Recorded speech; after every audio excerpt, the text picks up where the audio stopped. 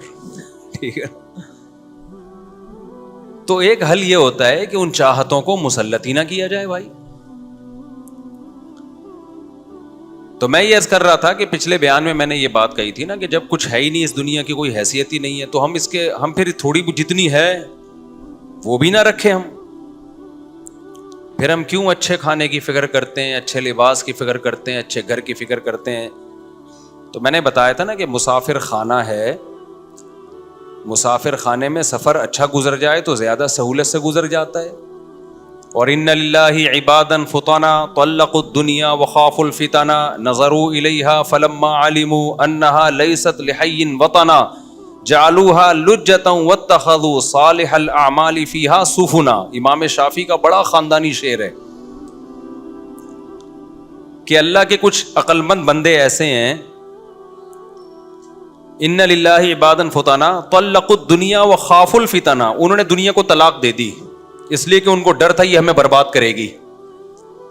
جب انہوں نے دیکھا نا لوگ فلاں بھی ٹینشن میں, فلاں بھی ٹینشن میں, فلاں ڈپریشن میں, اس کو ڈپریشن اس چیز کی کہ وہ نہیں ملی, اس کو اس چیز کی میرا بحریہ ٹاؤن میں پلاٹ نہیں ہے, اس کو اس چیز کی کہ میری صحت کیوں ٹھیک نہیں ہو رہی, دوائیں کھا رہا ہوں پیٹ ہی ٹھیک نہیں ہو رہا, کینسر ٹھیک نہیں ہو رہا. میں نے کینسر کے پیشنٹ بھی پاگل ہوتے ہوئے دیکھے ہیں جن کو ڈاکٹر نے بتا دیا آپ 6 مہینے تک زندہ رہیں گے, اس کے بعد مر جائیں گے. وہ بیچارے پہلے ہی مر گئے غم سے. تو 20 قسم کے غم ہیں انسان کو, اور آپ سمجھتے ہو غریبوں میں غم زیادہ ہیں, یہ بالکل غلط ہے. غموں کا ریشو دولت مندوں میں زیادہ ہے. آج ایک نفسیاتی ڈاکٹر آئے نا, باہر ملک میں پڑھ رہے ہیں, ابھی لڑکا ہے بن رہا ہے, تو میں نے وہ مجھے کہہ رہے تھے کوئی نصیحت کریں, میں نے ایک نصیحت کی. میں نے کہا دیکھو نفسیاتی ڈاکٹر کے پاگل ہونے کا چانس دوسروں سے زیادہ ہوتا ہے. نفسیاتی ڈاکٹر کے پاگل ہونے کا چانس دوسروں سے زیادہ ہوتا ہے, یہ ذہن میں رکھنا. کیونکہ نفسیات بہت پیچیدہ علم ہے, اس کے لیے جب تک ایکسٹرا آرڈینری کوئی ذہین نہ ہونا اس وقت تک پڑھنا ہی نہیں چاہیے. اس میں بہت زیادہ کوئی ذہین ہوگا نا تو یہ پڑھے علم, ورنہ وہ, کیونکہ بہت سی سادہ چیزوں کو جب ہم پڑھتے ہیں نا تو پیچیدہ ہوتی چلی جاتی ہیں. وہ تو کیا ہوتی چلی جاتی ہیں, پیچیدہ. تو اس لیے دماغ ہے تو پڑھو, ورنہ خود پاگل ہو جاؤ گے. دوسری بات یہ, پڑھنا چاہیے, میں یہ نہیں کہہ رہا کہ نہیں پڑھیں, بڑی کام کی چیزیں بھی ہوتی ہیں اس میں, لیکن کھوپڑی جس کی ہوگی وہ پڑھے, ورنہ نہیں پڑھو بھائی. نارمل رہو, سیدھے نہیں پاگل ہو گئے انشاءاللہ. ایسا نہ ہو دوسروں کا علاج کرتے کرتے خود کیا ہو جاؤ, خود آڑے ترچے ہو جاؤ. تو یہ بہت ذہین لوگوں کا کام ہے نفسیات پڑھنا. دوسری بات یہ کہ نیچر سے کبھی بغاوت نہیں کرنا, کیونکہ یہ لوگ باہر کی یونیورسٹیوں میں پڑھ رہے ہیں.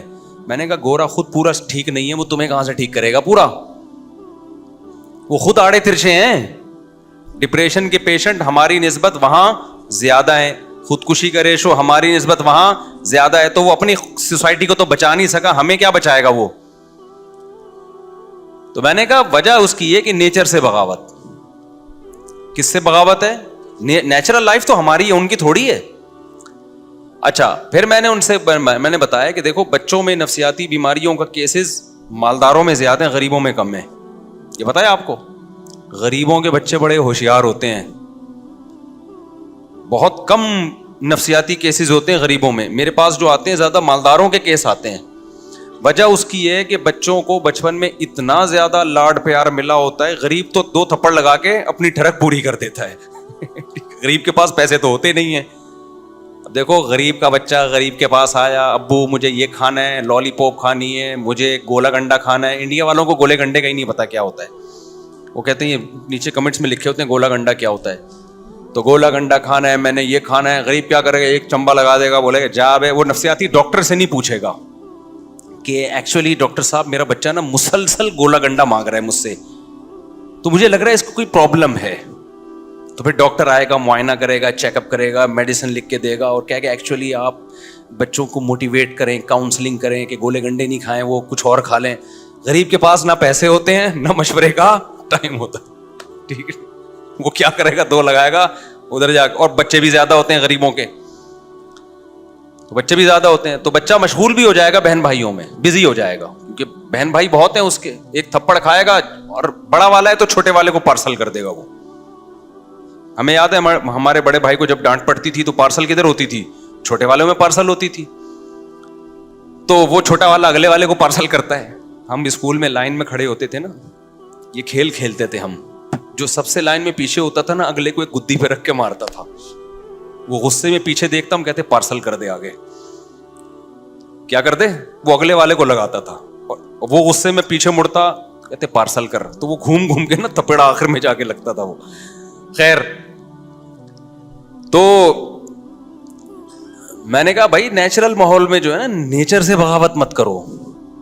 تو وہاں کیا ہوتا ہے کہ بچوں پہ بالکل, بچے زیادہ مار کھانے سے بھی بگڑتے ہیں, وہ بھی پاگل ہو جاتے ہیں, وہ بھی ٹھیک نہیں ہے. لیکن لاڈ پیار سے بھی کیا ہو جاتے ہیں, بہت زیادہ لاڈ پیار, کچھ بول ہی نہیں رہے ان کو, تو وہ بھی تو وجہ اس کی ہے کہ دیکھو جیسے آپ کی باڈی کا ایک امیون سسٹم ہے نا, اگر آپ بہت زیادہ بچنے کی صحت کی فکر کرتے ہو تو آپ کا امیون سسٹم اتنا زیادہ خراب ہو جاتا ہے کہ پھر کبھی کوئی ذرا سی کوئی الٹی سیدھی چیز گئی آپ بیمار, یعنی آپ میں وہی برداشت کرنے کی طاقت ہی نہیں رہتی. تو بالکل اسی طرح دماغ کی حالت ہے کہ جس کھوپڑی نے کبھی ٹینشنیں نہ اٹھائی ہوں بچپن میں, اس میں پھر ٹینشن برداشت کرنے کی طاقت ختم ہو جائے. بچہ جب بن رہا ہوتا ہے نا, ہر چیز اس میں اس کے سافٹ ویئر بن رہے ہوتے ہیں. اگر اس کو ٹینشن ہی نہیں دی ہے تو ٹینشن برداشت کرنے والے سافٹ ویئر پیدا ہی نہیں ہوتے اس میں. پیدا بچپن میں ہی ہو جائیں گے جو ہونا ہے, پھر وہ ٹائم کے لحاظ سے اپ گریڈ ہوتے رہتے ہیں. اگر پیدا ہی نہیں ہوئے, اس نے کبھی ڈانٹ بھی نہیں کھائی, وہاں تو ڈانٹنے پر پابندی, مارنے پر پابندی, اور اتنی سختیاں ہیں کہ وہ نہیں ہو سکتی. وہ پھر بچے میں وہ کوالٹیز پیدا نہیں ہوتی ہیں, چھوئی موئی بن جاتا ہے بالکل وہ. تو اور پھر بدتمیز بھی بن جاتا ہے بعض دفعہ بچہ, باپ کا احترام ہی نہیں جانتا, ماں کا احترام ہی نہیں جانتا, بڑے مسائل ہو جاتے ہیں. تو میں نے کہا بھائی آپ کیونکہ وہاں پڑھ رہے ہو نا باہر ملکوں میں, تو ایسا نہ ہو کہ آپ انہی کو ہر چیز میں اپنا باپ ماننا شروع کر دو. اور جو اسلام نے ایک بیلنس ہر چیز میں رکھا ہے, ہمارے نبی نے تو ہمیں حکم دیا کہ بچہ 7 سال کا ہو تو نماز کا حکم دو, جب 10 سال کا ہو جائے پھر بھی نہیں پڑھتا, اب اس کی چترول لگیں گے. اب نہیں ہوتا کہ بیٹا تو کیا کھلا ہم رہے ہیں, ہر وقت گولے گنڈے کے کبھی پیسے مانگنے آ جاتا ہے, کبھی کیا, تو نماز تو پڑھ کم از کم. تو بچہ جب نماز پڑھے گا تو اللہ کا حق پہچانے گا, تو ماں باپ کا حق بھی پہچانے گا, سوسائٹی کے حقوق بھی پہچانے گا. تبھی ان لوگوں میں اس کلچر میں تمام حقوق ختم, صرف ریاست کے اور اسٹیٹ کے حقوق رہ گئے ہیں. اس پہ انہوں نے پکڑا ہوا ہے ان کو کہ ریاست کی مان کے چلو. لوگ ٹیکس ٹائم پہ دیتے ہیں, اس پہ فخر ہے. اس پہ فخر نہیں ہے کہ باپ کو ایک دھیلا نہیں کھلاتے. ہمارے یہاں ٹیکس نہیں دے گا, غلط کر رہا ہے, لیکن جتنا ٹیکس بنتا ہے نا اس سے 20-40 گنا زیادہ اپنے ماں باپ کو کھلا چکا ہوگا. ہمارے یہاں ٹیکس ٹائم پہ نہیں دے گا, لیکن اس سے 20 گنا زیادہ بہن بھائیوں کو کھلا چکا ہوگا, بچوں کو کھلا چکا ہوگا, بیوی کو کھلا چکا ہوگا, غریبوں کو کھلا چکا ہوگا, پڑوسیوں کو کھلا چکا ہوگا, عیدی سینٹر میں جمع کرا چکا ہوگا, مدرسوں میں دے چکا ہوگا. 20 سال سے ہم نے ایسے تاجروں کو جانتے ہیں, ہزار بچوں کے نا کھانے 2 ٹائم کا کھلا رہے ہیں وہ اپنے خرچے پہ. یہ تو ٹیکس سے 20 گنا زیادہ رقم بنتی ہے. سمجھتا ہے بات کو؟ ٹیکس کیوں نہیں دیتے لوگ؟ وجہ اس کی ہے کہ لوگوں کو پتا ہے کہ ٹیکس ہم پہ استعمال ہی نہیں ہوتا نا, تو اگر حکومت صحیح ہو جائے نا تو لوگ میرا خیال ہے ٹیکس بھی دینا شروع کر دیں گے شاید, واللہ عالم. چلو اب آگے چلتے ہیں ہم. تو میں بات یہ عرض کر رہا تھا کہ آپ جو ہے جب تک دنیا, اچھا دنیا کی محبت بھی اس کلچر میں بہت پیدا ہوتی ہے, تو ان کا تو خدا ہے ہی دنیا. وہ کہتے ہیں ہم آئے دنیا میں کس لیے ہیں؟ انجوائے کرنے کے لیے. تو جب آپ کا دماغ ہی یہ بن جائے گا دنیا ہے ہی مزے کی جگہ, تو یہ دنیا میں سب سے پہلا عذاب پتہ ہے کیا ملتا ہے؟ یہاں مزے کے علاوہ سب کچھ ملتا ہے. آپ یہ اللہ کا نے نظام ایسا بنایا ہے, دنیا کا سسٹم ایسا بنایا ہے کہ جو مزے کے لیے خواہشات کے پیچھے بھاگے گا اس کو مزے کے علاوہ سب کچھ ملے گا. آپ کہہ سکتے ہیں بھائی اگر مزہ نہ مل رہا ہوتا اس کو خواہشات پوری کرنے میں تو وہ مزے کے پیچھے بھاگتا کیوں؟ ملتا ہے تبھی تو پھر آگے مزید بھاگتا ہے. اور آپ کہہ رہے ہیں کہ خواہشات پورے کرنے سے مزہ بولو نہیں ملتا. دیکھو اس کی مثال ایسے ہے, جیسے میں بار بار ایک مثال سمجھاتا ہوں, چرسی اور ہیروئنچی زیادہ مزے میں ہوتے ہیں یا وہ لوگ جو ہیروئن اور چرس نہیں پیتے؟ بولو نا. چرسی ہیروئن زیادہ مزے میں ہوتے ہیں, وہ زیادہ مزے میں ہوتے ہیں, تو پھر آپ چرسی بن جاؤ. ہیں ہوش نہیں ہوتا ان کو, وہ مزے میں نہیں ہوتے, صرف اس وقت مزے میں ہوتے ہیں جب پی رہے ہوتے ہیں.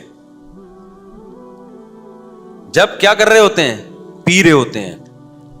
ورنہ ان کی جو حالت ہوتی ہے نا, جس طرح سے وہ, ہم نے تو ہیروئنچی کراچی میں جو بھی رہے گا ہیروئنچی بہت دیکھے گا, وہ اب پتہ نہیں کہاں چلے گئے, یا تو انتقال ہو گیا سب کا ہیروئن پی پی کے, اب اتنے نظر نہیں آتے, پہلے بہت نظر آتے تھے ہیروئنچی, یا برساتی نالے ہی ٹوٹ گئے ہیں, یعنی ہیروئنچیوں کے بیٹھنے کی جگہ بھی اب نہیں بچی ہیں.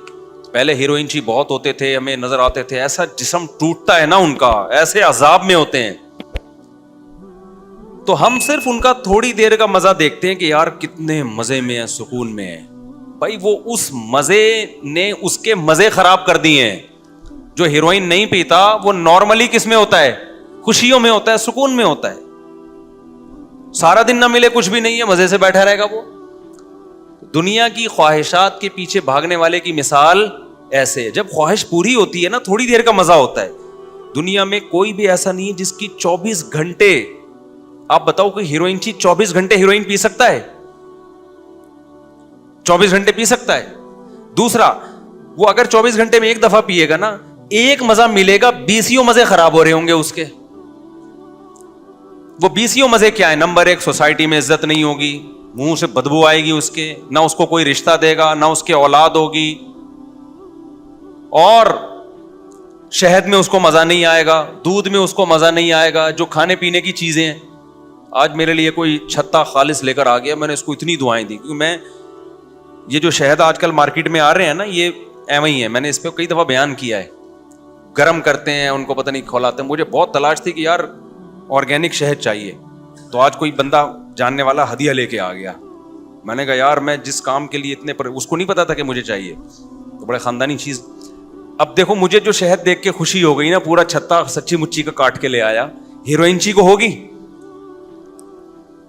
نہیں آئی بات, میرا خیال ہے ہیروئنچی کو نہیں ہوگی اس میں, کیونکہ اس کو کیا شہد سے لینا دینا بھائی, اس کو کیا خالص دودھ, اس کو کیا پراٹھے, اس کو کیا دیسی گھی, اس کو کیا بھوک کے وقت نہاری بریانی, یہ سب چیزوں اس کو چاہیے پڑیا. تو ایک مزہ اس کو 1000 لذتوں سے محروم کر رہا ہے کہ نہیں کر رہا؟ تو خوب سمجھ لو گناہگار کی مثال بالکل ایسے ہی ہوتی ہے. ایک زنا کا مزہ اڑاتا ہے, نکاح کے مزے سے محروم, بیوی سے رغبت ہی نہیں رہتی اس کو, کیونکہ جب حرام چسکے مل رہے ہیں تو بیوی تو وہی ہے نا, تو 10 سال پہلے تھی, 10 سال کے بعد بھی وہی شکل ہے اس کی. اس کو تو چسکے کس کے پڑ گئے ہیں؟ غلط کے. پھر جب گھریلو لائف تباہ ہوتی ہے تو اولاد بھی نہیں ہوتی, اولاد کی نعمت اور لذتوں سے محروم.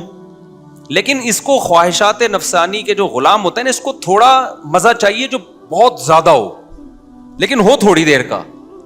جبکہ اسلام جو آپ کو لذتیں دیتا ہے, جو نیچر آپ کو لذتیں دیتی ہے, وہ اس ایکسٹریم لیول کے نہیں ہوتے, وہ پائیدار ہوتے ہیں, وہ کنٹینیو چلتے ہیں, وہ ہر وقت کیا آپ کی زندگی کا سکون ہے وہ. تو دولت کی ہوس پیدا ہو گئی, شہوت پرستی پیدا ہو گئی, دنیا کو مسافر خانہ سمجھنا چھوڑ دیا, تو ان کے مزے وقتی ہوتے ہیں جو بہت زیادہ ہوتے ہیں. لیکن یہ مزے اس ہیروئنچی کی طرح نا جس کو ایک مزہ تو مل رہا ہے باقی مزوں سے محروم, اور وہ مزہ بھی تھوڑی دیر کا ہے, اس کے بعد وہی لذت سے محرومی اس کو ٹینشن دے گی. یہ ہے ڈپریشن اور اسٹریس کی جو وجہ ہے نا آج, جس کی وجہ سے لوگ عذابوں میں جا رہے ہیں, وہ یہ وجہ ہے. تو یہ گورے کے پاس اس کا علاج ہی نہیں ہے. اس کا علاج تو اسلام کے پاس ہے کہ یہ دنیا ختم ہونے والی ہے, مسافر خانہ ہے, دل لگانے کی جگہ نہیں ہے, 2 ٹکے کی نہیں ہے یہ دنیا, 2 ٹکے کی اس کی حیثیت نہیں ہے. تو جب 2 ٹکے کی حیثیت نہیں ہے بھائی, تو دل لگانا چھوڑ دو.